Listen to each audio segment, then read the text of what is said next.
Good afternoon. This is broadcasting from the Midwest, Chicago land, so it's Central Standard Time. Um, so good afternoon, YouTube. Listen up. The channel is new, so we're trying to grow it. We'll appreciate your support. It costs you nothing to like, comment, and subscribe and share. This channel was about financial literacy, helping you make better money moves. So that's the deal. Nothing complicated. I'm going to try to make things simplistic so that you can execute on the information that we share with you, right? So please like, subscribe, share, comment any financial topic that you're interested in or want more information on.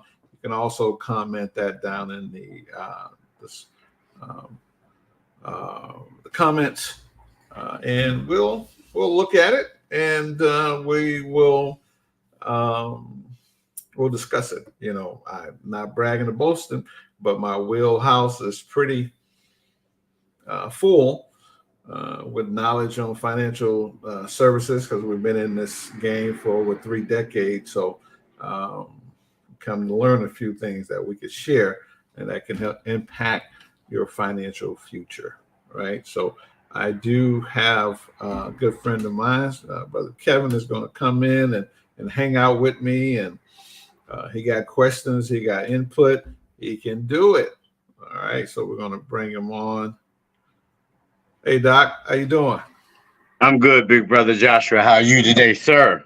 Man, wonderful, man. We're just out here trying to drop some knowledge because we believe that personal credit is important in building wealth, right? Because if you don't have a great credit profile, credit cards might not even be in your future. Buying a car will be more expensive. Buying a home will be more expensive, right? So if you're paying more in your monthly payments for homes and cars, that's actually money that you could be setting aside for your future, right? So this is the importance of credit. And then if you run a business, you need credit, you know, because cash flow might be tough one month, right? So credit is critical, and not only in business, but also personal. So my particular mantra is that if you are a business owner, that your credit should be exemplary in all three credit areas: personal, business, and at the bank, right? So when you walk in the bank, you don't want them to be looking at you crazy. You want them to call you Mr. Pondexter. how might I help you, sir? Right? So you know that's the difference between a 580 credit score and a 780. The way they treat you at the bank. Right, very true. So you know that's why we want to get. So we're going to go ahead and jump right into the presentation, right? Let's see. What is that? So once again,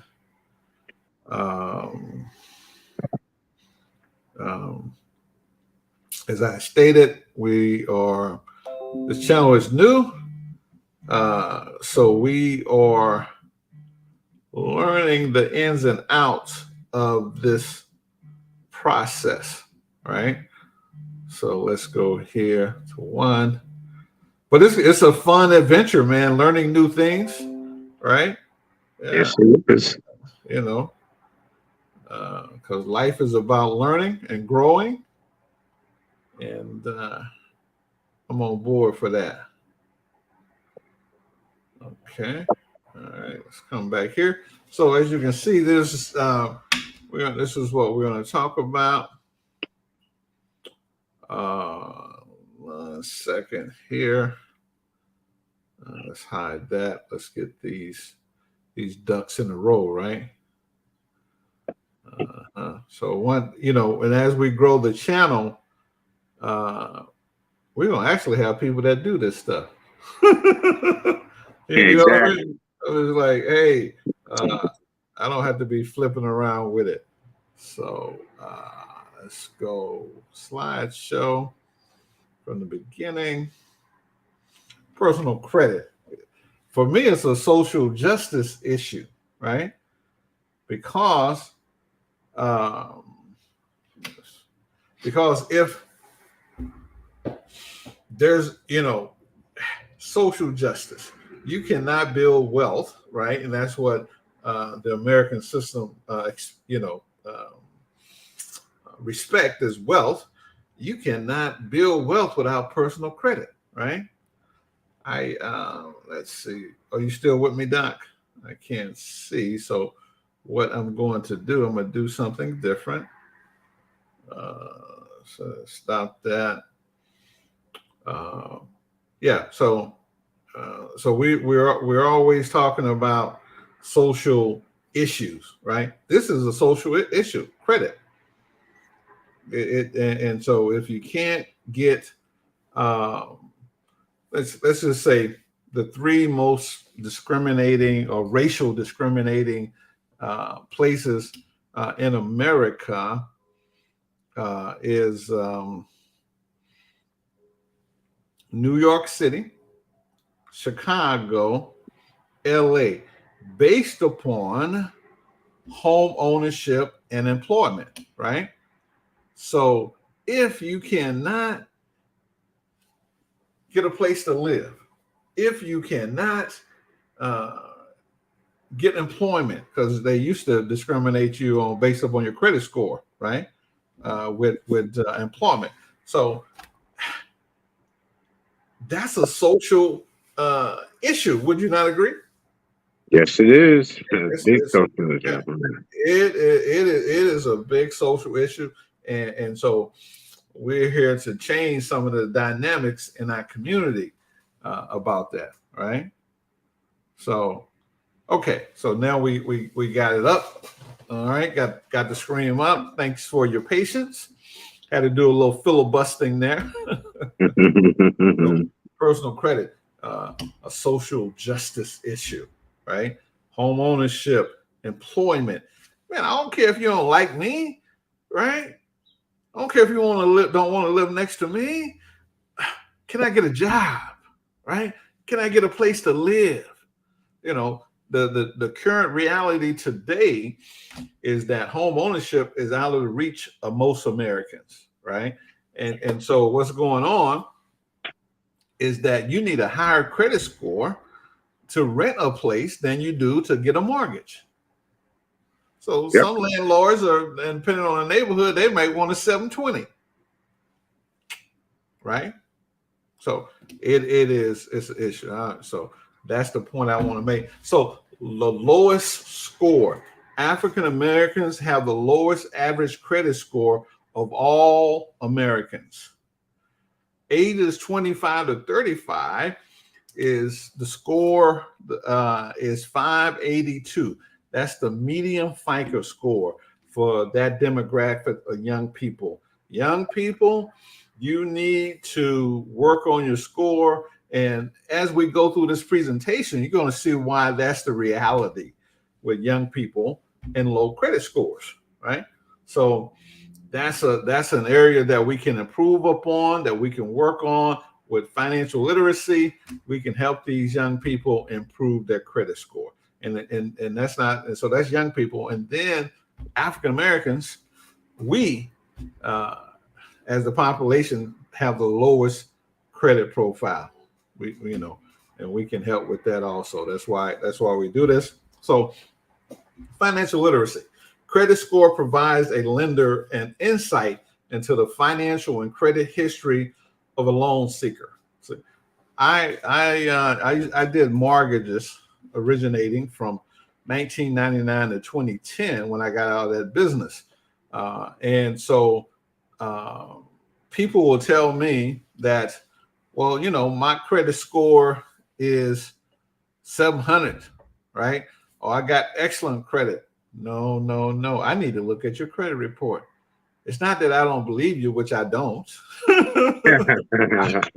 I need to see with my own eyes so I can determine that if you have good credit that you think, right? You could have credit, but you could have it maxed out, right? So actually, you don't really have a good credit profile. So I need to see that credit report so I can make a decision as a lender, right? Okay. Here's some key highlights. The average FICO score in 2022 was 716. And when I'm talking about average, I'm talking about the medium average. Let's look at 150 Americans, right? Working folks. That's most of the grown folks. So half of them have a 716. The other half not doing so well, right? That's America, black, white, blue, or green. Only 6.6% of Americans check their credit often, right? I remember when I used to didn't even check my credit. A lot of people go to the car dealership and the dealer asks them, "What's your credit score?" I don't know. And the dealer go like, "Yeah, this person gonna need a cosigner." They don't know. Listen, Brother Kevin, I check my credit score multiple times in the day. Okay. Well, why is that? Because I got these little notifications on Experian and Credit Karma. They always trying to sell me credit cards. Log into your account.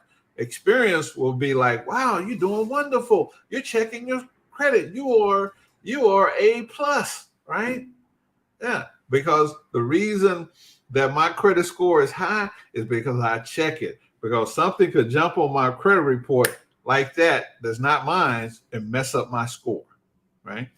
26 million Americans are credit invisible. That means they have no credit whatsoever, right? They don't have a credit card. They don't have they don't have an auto loan. I'm talking about invisible, right? Because when you get into talking to these people, well, you drove over here in a car. Yes, it's my mama financed it for me. Right. So it's the reality of 26 million Americans. We can change that, right? We can help you with that. 21% fall into the category of exceptional credit, right? That's 800 plus. That means that that's only 21% of Americans. That's you in the top tier of credit. And there's a mixture of factors that will help you get to that exceptional level. So a lot of people go, "Well, I've been having my credit cards for 5-7 years and I've been paying them on time," stuff like that. But that's all you got is credit card. You have no auto loan. You have no mortgage loans. So you get points taken away from the model, right? Mm-hmm. So here's the deal. Senior citizens over 75 have the highest credit score, right? On average, the medium, about 50%. So they go like, "Well, my grandpa, my grandmama, they ain't got good credit." Well, we're talking about half the people. So right. if your grandmama and your grandpa have good credit, we're going to suggest what you get them to do for you a little later in the presentation. Black Americans have the lowest average credit score out of all racial groups.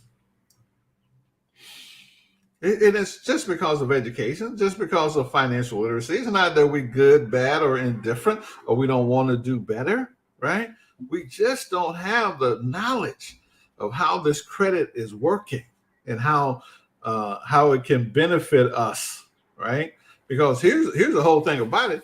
We live in a digital age, right? I can put in my name, my address, my date of birth, and 800 credit score. That computer is not discriminating. It's not going to say, "Oh, he's black," right? You see what I'm saying? So Right. This is how you get a profile together to talk to the computer. We're not walking in the bank anymore, and they go like, "Oh, don't like the way he wear his hat. I don't like the fact he got that beard on. Right. Right? Yeah, all those discriminating things that people do. The computer is not doing that. Right?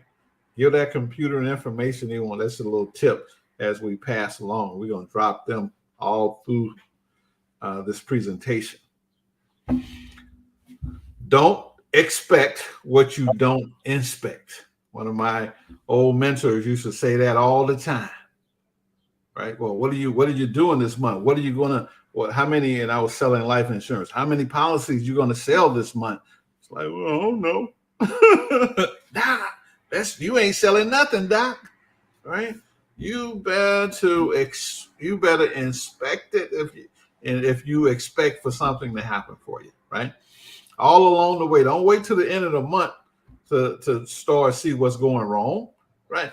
Day 3, day 5. I don't have any sales. Something's going wrong at the beginning of the month, right? That's a business tip for you business owners. If you ain't got no sales, day 1, day 2 of the start of the month, something going on, because success begets success, right? That's why if I make if I make $50 the first day of the month, it starts the ball rolling, right?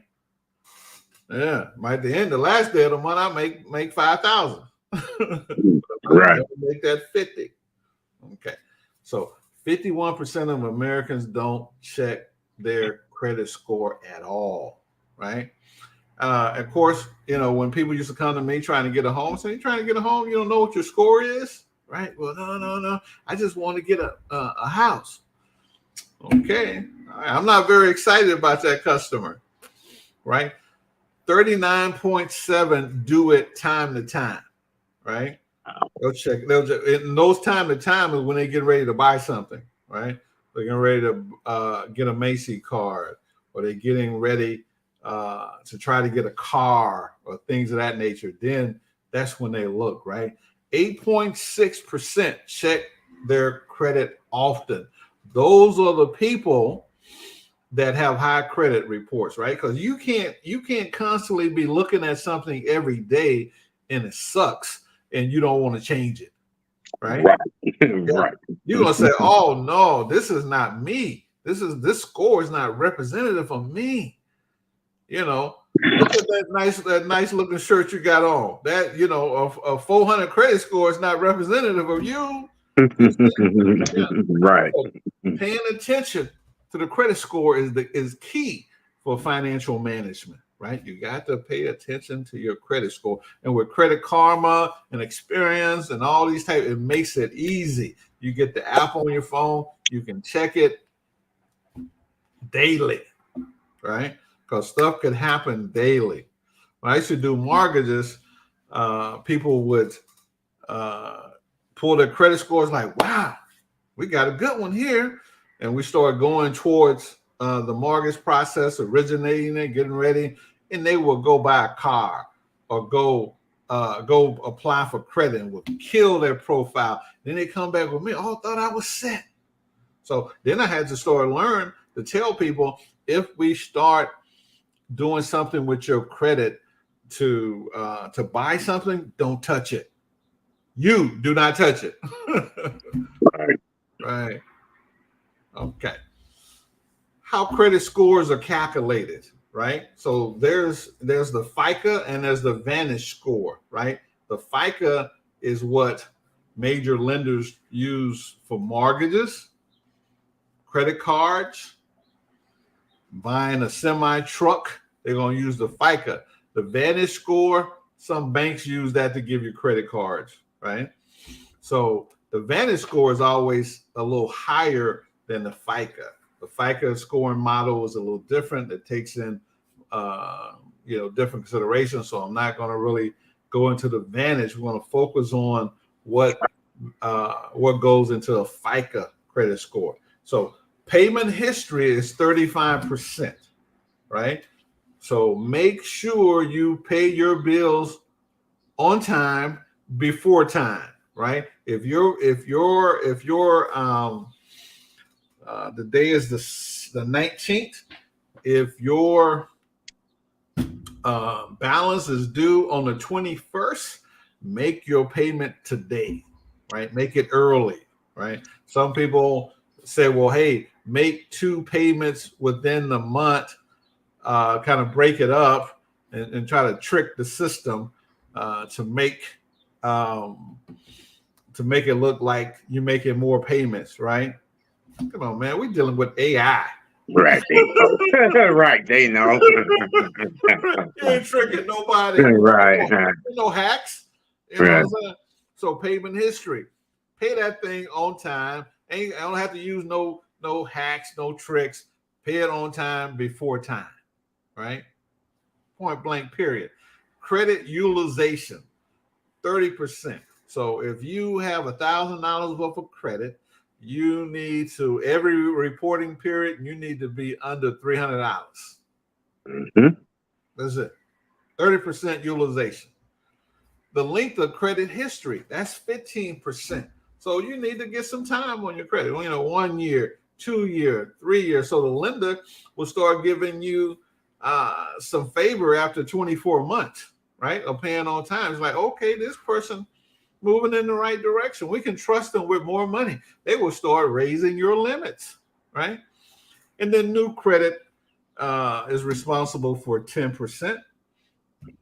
And credit mix is responsible for 10%. What I mean by mix, what I said, credit cards, auto loan, furniture loan, mortgages, that's your mix, right? So, but 10% on an 850 maximum score, that's 85 points. That's still a lot of points, right?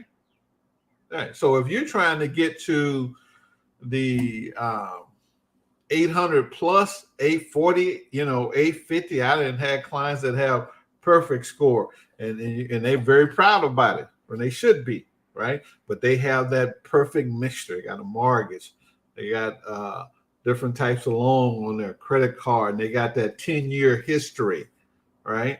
So I find that if it's not 10 years old, it's going to be kind of hard to get up there to 800 plus, right? But you don't need 800. You need 720 plus, right? You need to be in the 700 club to do well in the marketplace with your credit. Okay, how credit differs based on age, right? So let's look at how it differs. So Gen Z, that's 18 to 23, 674 is their medium score, right? 50% have that score, 50% have less. Millenniums, 24 to 39, a 680. If you see the pattern, as you get older, you start to pay a little bit more attention to your credit profile, right? Gen X, that's probably you, 40 to 55, 699, right? Baby boomers, that's me, 736. So I'm in the mix, right?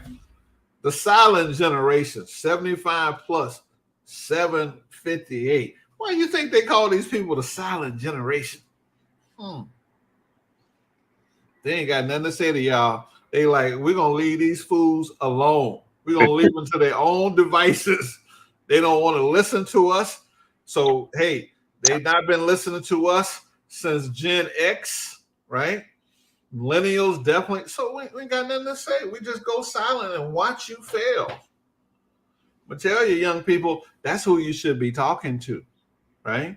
That's who you should be getting on your advice. They have navigated 75 years of life, and especially if they got a new car, a house, they dress nicely every day, they look successful. I want to know what you did to navigate 30, 40, 50, 60 years, because I haven't went that way, right? Makes sense. So as you see, the older you get, the more that medium credit score get higher, right? So that's some factors. Age, how credit differs based on race.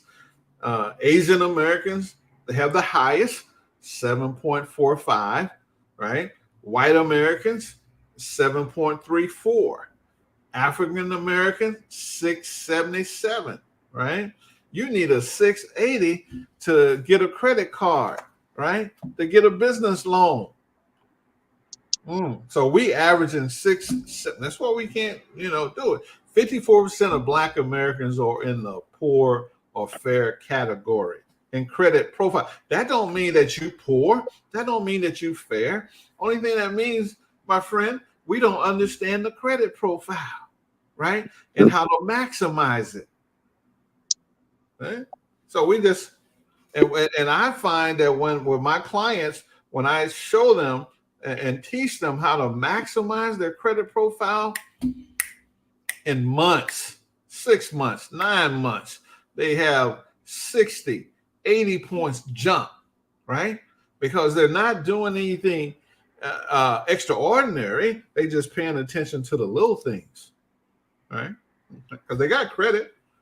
That's what's killing them. How credit differs based on gender, right? Then I found this surprising. The average FICO score for women, is 704. The average FICO score for men is 705, right? So it's just a 1 point difference. I thought women would be a whole lot higher, right? Right. Right. And so then we look at women and male-owned businesses. Women businesses, their credit score is 597. Men businesses on average is 620, right? So we see a significant difference when you become a business owner. Okay. Now, here's the reason for the generation. As you get older, your credit profile get better. And the reason in the disparity in credit profiles when it comes to race, Asians, whites, and blacks, right? So here's the deal: credit score and income, right? So 30,000 to right at 50,000 score, medium score is 643. 50,000 to 75,000, 735. 101,000 to 150,000, 800 plus, right? So when you have credit and you have more income, you're able to pay those debts back more reliable, right? With good solid income. When you're younger, you don't have good income, right? So that's the difference in the age and the credit score factor, right? When you look at race, right? There's not more Asians in America than white people and black people, but what it is, the Asians, they as a family, they make more income than us, right? So you can see why they're at number one, right? Got some background noise there, Kevin. Oh, I'm sorry, sir. Yeah. So now we can begin to see how income play a critical factor in your credit profile. So you know what's the story is? Get some money. Exactly. Increase your income if you want better credit, right? Because those are the factors. Asians family makes more than white family because the most of them work in those technical fields, right? White families make more than black families because we're not working in technical fields. We're just trying to work, right? When it comes to business, men own business make more money than women, right? Women are doing hair and they are doing whatever, boutiques and stuff like that. So you got a $20 dress, right? I'm a plumber. Every time I run over there to your house, it's $1,500. You see how I'm making more money? So it's money with credit, right? And as you get older, you should be making more money. And the numbers reflect that. So credit reports, right? So this is what the credit report does. So it's important that you have a credit report. A lot of times we don't understand how to read it. JoshuaPondexter.com, we will give you an analysis of your credit profile. What's keeping you down?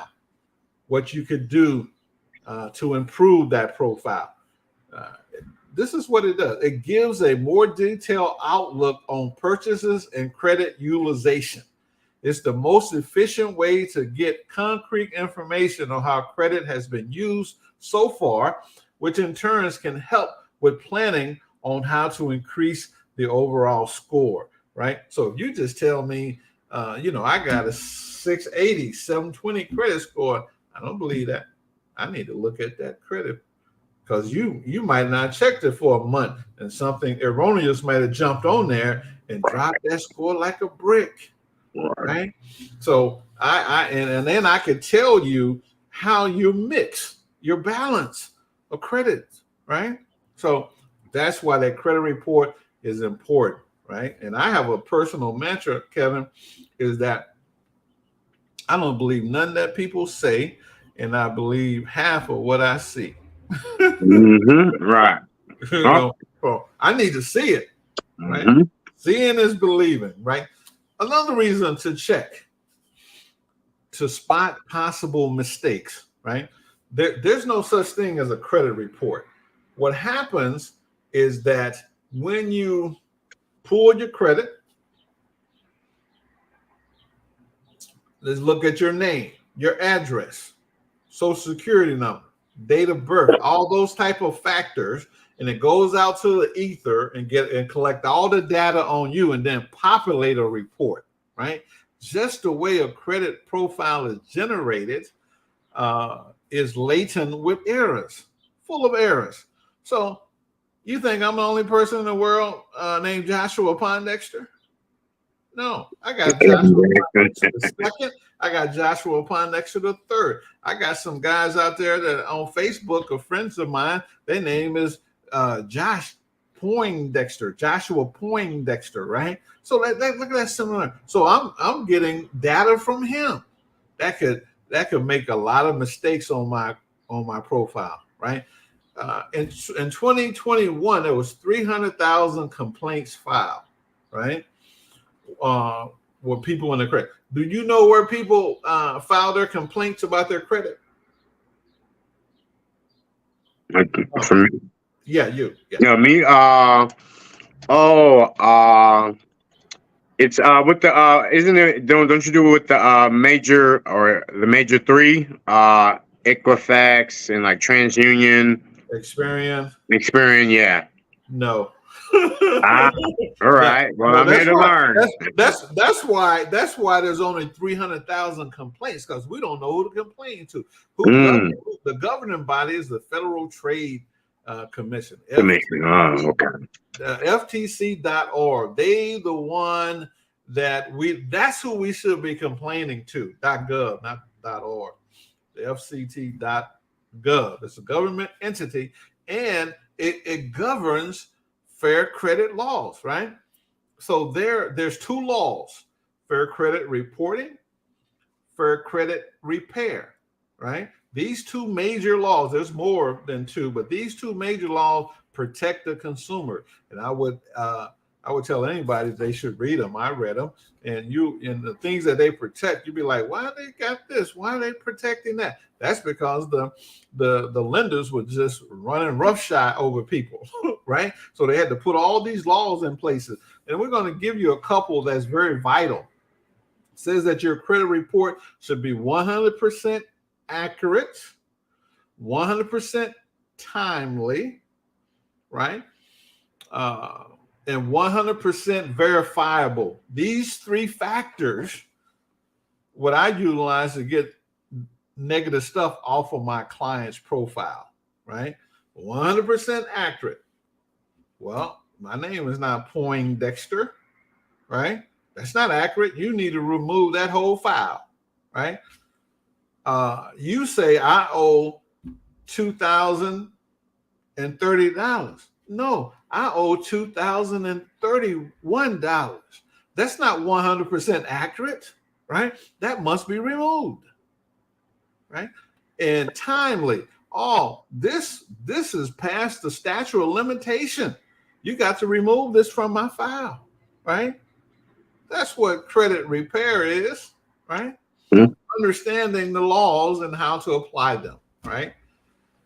Consumer found mistakes 34% of the time, right? That's because they're not even checking their credit. If they were checking their credit like me more often, they would find more mistakes. There's not a person that I have pulled their report and go like, what is this?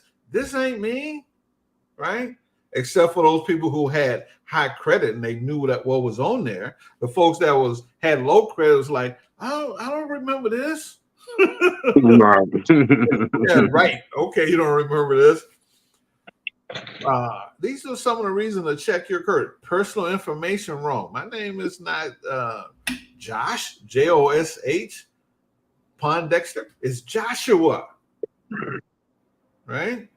Account information is off, right? You got there's at least 9 factors on an account, right? Who the account holder is, the date it was started, how much the balance, how much was the high credit, when was the last reporting cycle. You see, all that information must be what? 100% accurate, right? 100% verifiable and 100% timely. What do you think? No, it's not, right? It is not. So the correlation between score and utilization, right? You got a score, you want a high credit score. You got a very poor credit score. That means that you using 73% of your credit, right? You got $100, you over $700, right? Balance. So you know what that tells the lender? That you're living on credit. That's what it tells them. So fair, 51%, good, 32.6%, very good, 12.4%, exceptional, 5.7%. I think my credit card usage is probably about 3%. Exceptional. This is how you got to play that game, right? Play the game. So what I do is I got a mix of cards, let's say 3. One of them I use for gas bill, light bill. One of them I use for fuel and this and that. One of them I use for dining, right?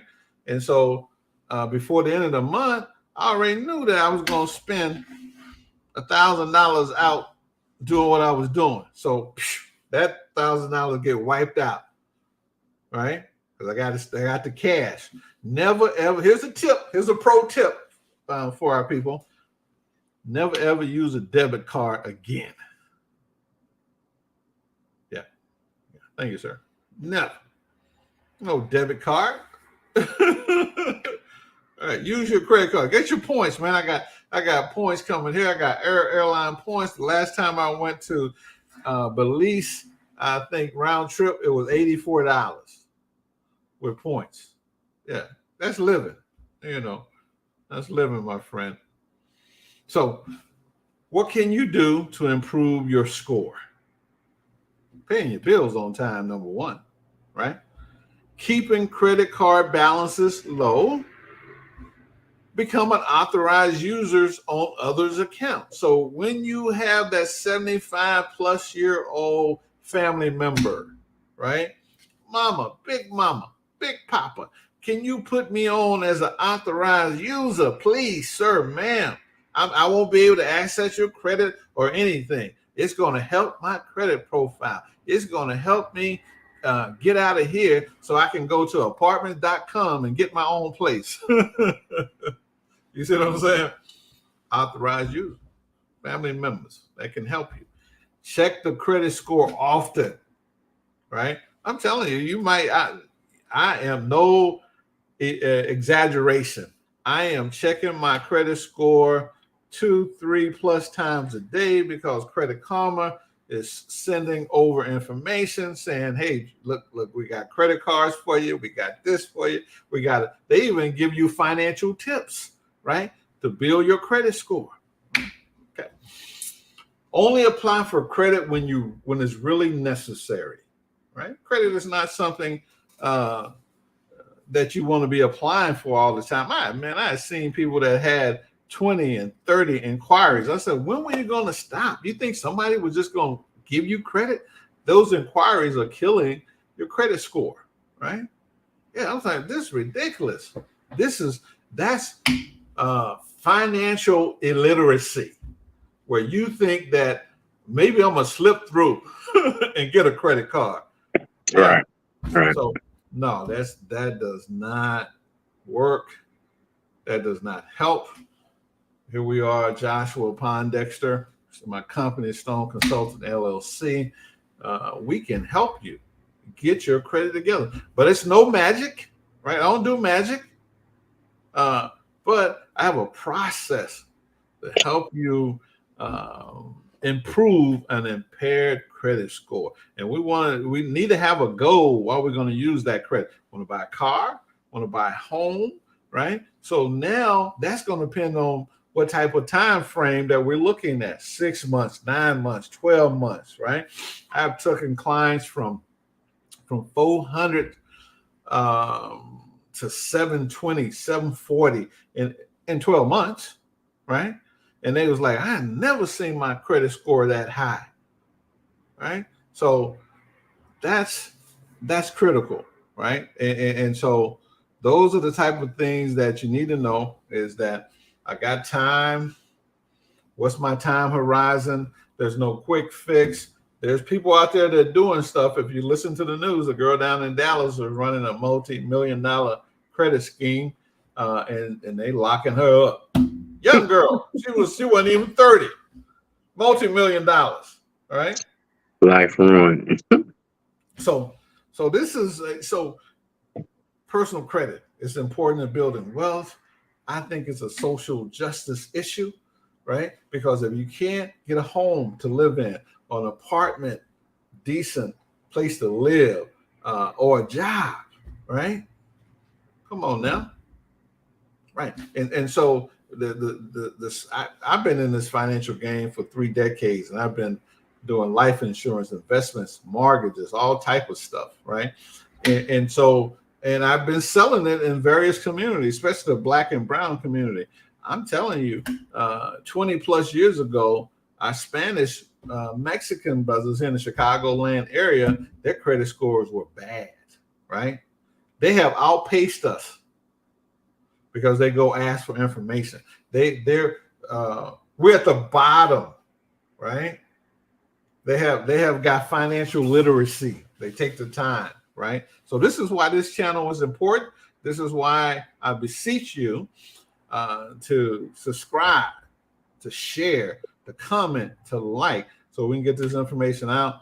Of course, Joshua Pondexter is a business, right? And so we provide services that can help you move forward. Man, thank you for tuning in, Kevin, hanging out with me. You just shaking your head. As always, man. Like I said, give me something. What you got? Say something to me. Well, I just want to say, always such great depth of knowledge that you have, and me at the age that I am now, I wish, and I'll say it, I wish I had, when I was young, I had an older Black man as yourself, right, and just different mentors who think the way you do and move the way you do. Right. I wouldn't be playing catch up right now. Yeah. All right. And so that's recognition, right? Yeah. But that's not looking for, we're not looking for pity parties. Right. Right. Exactly. What we do know is that if we want to catch up, it's going to take massive activity. We ain't got time to play. Ding, ding, ding. Exactly. Yeah, right. I got time to play with you. Right. I got to catch up. So I'm playing catch up in some areas too. I didn't ship a net worth of $2 billion outside of my house, with bad divorces, paying child support, right? If I look at what I sent out of my house and then add that to a 25-year calculator at 8%, we're talking about $2 million if I would save that cash inside my house. Right. Yeah, so we all made mistakes and we're all playing catch up, but we know that we ain't got time to play, man. We ain't got time to play. Listen, like, subscribe, comment, and we will see you on the next one. I appreciate you, brother. I appreciate you too, brother. God bless. You too. Peace, All right, love, peace. and soul, my people.